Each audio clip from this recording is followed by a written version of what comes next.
You're listening to the Financial Source Podcast, your daily dose of sentiment updates in the European and U.S. sessions and critical risk event previews so you stay up to date with what's moving the market right now. Each session is carefully crafted personally by the Financial Source analysts and voiced by our AI hosts who, as it turns out, sound a lot better than we do. Here's Rachel and Michael with this session's deep dive.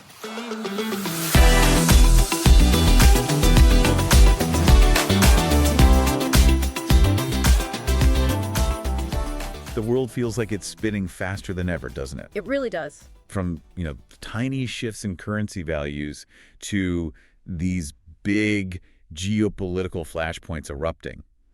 Understanding how it all connects isn't just interesting. It feels essential now. Absolutely. Welcome to your deep dive. Today, we're trying to cut through some of that noise. We're looking at a comprehensive briefing covering, everything. Global markets, trade dynamics, geopolitics. It's a lot to track. It is. Yeah. And this isn't just about headlines, right? It's about connecting those dots, getting the context behind the big stories. And our mission for you today is really to pull out the most significant nuggets from this briefing. We want you to walk away not just knowing what's happening, but getting a real sense of why it matters. The so what? Exactly. The what and the so what of these global currents. A clear understanding. Precisely. We're going to cover quite a bit the U.S. dollar's strength, a kind of surprising shift in Chinese diplomacy, maybe, pipeline issues in Europe, tensions simmering in the Middle East, and well beyond. It's all interconnected. It is. Okay, let's unpack this. So let's kick things off right in the world of foreign exchange, because the U.S. dollar is really leading the charge, showing this strong upward bias. What's the engine behind this strength? What's really driving it? Well, what's shaping the dollar's path right now are a couple of key things. We've seen some really strong U.S. economic data recently. Those PMI readings, the Purchasing Managers Index, they were robust. Right, a key health indicator. Exactly. Strong numbers suggest the economy is holding up well. Then you couple that with some pretty hawkish comments coming out of the Federal Reserve. Okay. And all that together is building this anticipation, ahead of Chair Powell's big speech at Jackson Hole. Yeah. That's that annual central banking event where you often get major policy signals. Expectations. Precisely. So the market's basically pricing in continued U.S. economic strength and maybe higher for longer interest rates. That makes the dollar look, pretty attractive. Okay, so the U.S. economy is looking resilient. The Fed sounds firm. Everyone's waiting on Powell. That makes sense. And on the flip side of that strong dollar, the euro seems to be having a harder time slipping below that 1.16 mark. What's weighing it down? Yeah, indeed. That pressure on the euro, it seems largely tied to fading optimism around any Russia-Ukraine peace talks. Oh, okay. President Trump mentioned recently we might know something in about 2 weeks, which gave a little flicker of hope, maybe? A flicker. But then President Zelensky quickly pointed out that Russia's overnight strikes really show a reluctance for serious peace meetings right now. So reality bites. Pretty much. That uncertainty, that feeling of an entrenched conflict, it just weighs heavily on European sentiment and naturally the euro. Investors get nervous, look for safer places. Right. So geopolitical instability hitting the currency market directly. Makes sense. Beyond those two big ones, other currencies have their own stories, don't they? Mm-hmm. Sterling's been pretty quiet, consolidating ahead of the UK's long bank holiday weekend, almost like it's holding its breath. Yeah. Quiet consolidation. The yen, too. Even though Japan had firmer core inflation, it's still just below 149, hasn't really sparked lasting strength. And the Aussie and Kiwi dollars, those proxies for global growth, they remain kind of subdued. What's the bigger picture of these quieter moves they're painting? Well, it's interesting because even those quieter moves tell you something, right? Sterling's pause might seem normal before a holiday, but it could also hint at underlying economic uncertainty in the UK. Markets are watching post-holiday data, any Bank of England signals. Mm-hmm. And for the yen, the inflation print should help, but the Bank of Japan's policy is just so loose, it kind of caps any real appreciation. Policy overrides the data. In this case, yeah. It shows it's not just data, it's central bank action dictating things. The subdued Aussie and Kiwi. That often signals wider worries about global growth, especially given their links to China's economy. That absolutely makes sense. Central banks and global health concerns. But you mentioned China. Definitely worth keeping a close eye on the Chinese yuan. Its fixing came in firmer than expected, 7.1321. What's this steady hand from Beijing telling us, especially right before Jackson Hole? That firmer yuan fixing is quite a signal. It really reflects Beijing's careful management, that steady hand approach. Hmm. Ahead of Jackson Hole, where global monetary policy is the big topic, China's signaling stability control. Managing perception. Exactly. They want to avoid any idea of a rapidly weakening yuan, which could, trigger capital flight or dent confidence. Yeah. It's strategic, projecting resilience, managing expectations globally. It's a very calculated currency policy move, shows stability is the priority right now. Okay. Calculated move from Beijing.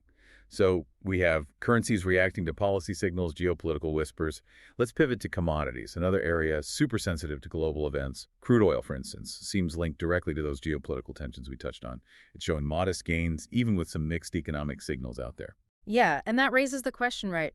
Why are oil prices firm?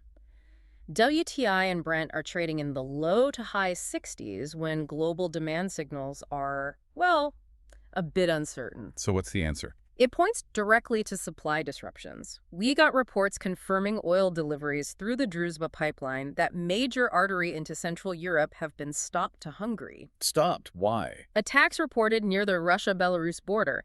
The suspension's expected to last at least 5 days. Wow. Okay. Now, Germany said no immediate impact for them, but this whole incident just highlights how fragile global energy supply lines are. It really does. It's a stark reminder. A regional incident can send ripples everywhere, forcing Europe to scramble for alternatives, potentially more expensive ones. A very stark reminder indeed. How quickly things can change. Makes you think about Europe's energy diversification, or lack thereof maybe. Now gold. Gold seems a bit subdued, pressured by that stronger dollar we talked about. That makes perfect sense, yeah. The strong dollar pulls capital away from safe havens like gold. Simple as that, really. So traders are waiting. Pretty much. Reluctant to commit heavily to gold before Powell speaks. They want clarity on the economy, on interest rates. Gold likes a weaker dollar, higher inflation fears, as a hedge. Without clarity, it's just wait and see. Right. Copper, though. Copper's interesting. Often seen as that bellwether for industrial demand, global economic health. It's holding steady. Holding steady. Yeah, a little changed. It's consolidating after bouncing back recently. Shows a bit more resilience than gold, maybe suggesting underlying demand is still okay, enough to stop it falling anyway. Okay, so dollar strength linked to policy, oil spiking on real-world disruptions, gold waiting. Now, this is where trade and tariffs get really interesting. Thinking about those currency shifts, it always makes me wonder how trade deals and diplomatic moves reflect these economic tensions. And this next piece feels significant. Chinese President Xi is apparently expected to skip the October ASEAN Leaders Summit. Yeah, connecting this to the bigger picture, that's a pretty significant diplomatic signal. It changes the dynamic of global engagement, quite noticeably. How so? Well, it basically ends all that speculation about a face-to-face meeting with President Trump at that particular summit.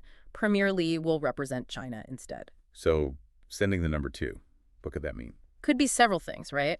Maybe strategically avoiding a potentially tense public meeting, or maybe deliberately boosting Premier Li's international role in economic diplomacy.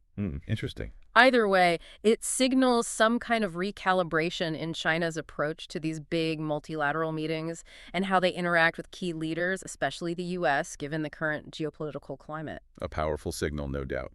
Elsewhere, South Korea's foreign minister is meeting U.S. Secretary of State Rubio ahead of a Trump-Lee summit. Looks like defense spending, weapons buys, nuclear power cooperation are on the table. Right. What's the strategy behind these talks? This is framed very much like the NATO model shared burden. It shows a clear strategic push to strengthen alliances and responsibilities in that region. Shared burden. Yeah, especially around defense, critical tech. The U.S. is pushing allies to contribute more to their own security. So discussions on spending, weapons purchases, that's about upgrading capabilities, making sure forces can work together. And nuclear power cooperation. That touches on secure energy, maybe advanced tech sharing too. So collective security, shared investment. And presenting a united front in a really vital strategic area. Sounds like a definite tightening of security ties. And speaking of strategic moves, the Trump administration is thinking about reallocating $2 billion from the CHIP PS Act funding, moving it from chip manufacturing to critical minerals. That feels like a big pivot. What's the thinking there? Is it realizing the bottleneck isn't just making chips, but getting the raw materials? That's a great point. It's more than just reallocation. It feels like a real strategic shift. The CHIP PS Act was all about bringing semiconductor manufacturing back on shore, right? Right. But this move suggests a deeper realization. Maybe the real vulnerability, the key bottleneck, is much earlier in the supply chain getting those critical raw materials. So securing the source. Exactly. These funds would target critical minerals, and it expands the Commerce Department's oversight on financing these things. It highlights a strategic push to lock down essential materials, lithium, cobalt, rare earths, stuff vital for EV batteries, advanced electronics, defense. Everything, basically. Pretty much. It's about securing the whole supply chain from the ground up, reducing reliance on, well, potentially unfriendly suppliers. It's about long-term national security and economic competitiveness. A really deep strategic move for supply chain resilience, okay? Moving from economics and trade strategy to actual conflict. Geopolitics is still dominating, especially Eastern Europe. Ukraine reported more heavy Russian attacks overnight. Yeah, and this just reinforces those deep concerns that Moscow isn't really ready for serious peace talks right now, despite diplomatic efforts elsewhere. The attacks speak louder than words. They really do. Contradicts any talk of de-escalation. And we also saw Hungary confirm that Druzhba pipeline suspension we mentioned earlier, a direct link between military action and economic fallout. Plus, Russia held new naval exercises in the Baltic. It shows a broader military posturing. And Ukraine's position. President Zelensky reiterated Kyiv's stance firm, no recognition of Russian occupation, and pushing hard for binding security guarantees.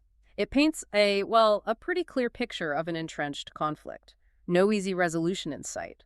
Needs a long-term strategic response. A grim picture indeed. The Middle East, unfortunately, is another hotspot, walking that tightrope between diplomacy and escalation. Iran's foreign minister is holding a joint call with counterparts from France, Britain, Germany about the nuclear talks and sanctions. Right, so that shows diplomacy isn't dead. Key European powers are still trying to engage Iran on the nuclear program, the sanctions. At the same time. Exactly. At the same time, you have major military developments. Israel's defense minister announced approval for military plans to eliminate Hamas and evacuate civilians from Gaza. That's happening even with international pressure mounting for de-escalation. Wow. And the U.S.? The U.S. just imposed new sanctions on entities linked to Iran's shipping sector, another layer of economic pressure. So diplomacy, military plans, sanctions, all at once. It's incredibly complex, multi-layered. Diplomacy and military action happening side by side, creating this really volatile situation with no easy answers. Fraught with risk. Definitely. Yeah. And these geopolitical currents, they reach even further, don't they? Yep. China condemned U.S. naval activity off Venezuela, called it interference. Yeah, but what's fascinating there is the timing, the juxtaposition. It highlights this dual strategy China's playing. How so? Because at the exact same time they're condemning U.S. actions, Chinese resource companies confirmed plans to invest over $1 billion in Venezuelan oil fields. $1 billion. Wow. Yeah, aiming to boost production capacity there significantly by 2026. This isn't just business, it's a long-term play for energy security and strategic influence right in, well, what the U.S. traditionally sees as its backyard. So, criticize diplomatically, invest economically. Precisely. It shows Beijing using economic power to subtly challenge geopolitical norms, expand its influence, all while keeping up that critical diplomatic front. It's a powerful example of economic and political power working together. The dual strategy is quite something. And finally, East Asia. North Korea's leader Kim Jong-un praised officers involved in overseas military operations. Yeah, he's clearly framing these operations as proof of the regime's military strength, their readiness, and that always has big implications for regional stability, international relations, given how volatile the Korean peninsula is. That's a message. Definitely. Public praise like that shores up internal support, projects military capability, maybe warns against external interference. It often raises tensions with neighbors in the U.S. It's a calculated move to reinforce their position. So as we've seen, all these things that seem separate, FX markets waiting on Powell, oil reacting to pipeline attacks, geopolitical hotspots from Ukraine to Gaza to Venezuela, they're all deeply connected. Intensely intertwined. These really are the key developments to keep an eye on right now, each one a thread in this huge global tapestry. And if you connect it all to the bigger picture, you see this global system where, yeah, a diplomatic decision in Asia can ripple through alliances, or reallocating funds for minerals can reshape tech supply chains down the road. It's not just simple cause and effect. No, it's this constant dynamic interplay. Yeah. Economics, politics, military forces, all pushing and pulling against each other. So what stands out to you listening to all this? How might these specific developments, market moves, or geopolitical shifts keep shaping things in the next few weeks, the next few months? Maybe even impact your own thinking, your strategies? Yeah. It's just a powerful reminder, isn't it? How interconnected everything is and why understanding these currents is so crucial for figuring out what might come next. Worth thinking about. Thank you so much for joining us on this deep dive. Keep digging, keep exploring. We'll catch you next time.